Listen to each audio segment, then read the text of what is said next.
The Cambion is a mortal infused with fiendish might. They are corrupted by fiends and have insidious powers from it. So they are basically similar to tieflings. However, they're still free-willed individuals with hints of fiendish ancestry. So Cambions basically are inherently tied to or remade by wicked magic of lower planes. So many of these guys serve like evil forces typically, and are the sources of their power. So one of the most notorious Cambions is actually known as Luz, who is a villain who actually became an evil demigod later on, and who had like a control of an entire nation that threatened the free city of Greyhawk in that campaign world. So they have many different ways to go ahead and come into being, but like they could be possessed, they could be resurrected by evil magic, or like just exposure apparently, making a bargain, suffering a god's curse, or even taking part in a fiendish ritual. So we're also going to go ahead and look at their stat block just to kind of show them.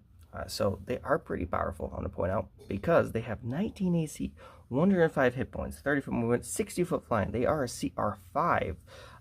They also have resistance to cold, fire, lightning, and poison, which are all crazy.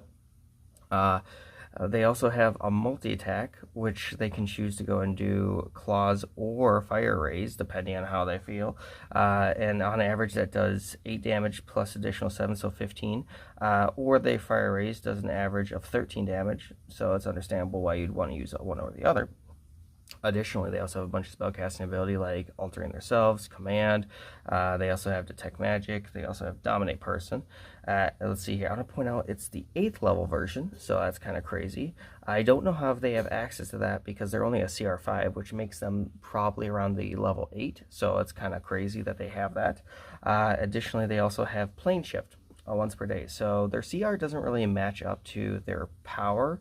And their spellcasting ability. I don't know how that really works, but these guys are very crazy, very cool to use in your campaigns, because frankly you can have them be like a patron, or you can have them be a servant of an even greater evil. So you can have them be like one of the big bads that leads to you down like a rabbit hole. Since they're only CR5, it means a party of 5, level 5s could probably take them, and so this would be a good early game boss. Anyway, I think they're kind of crazy and kind of cool.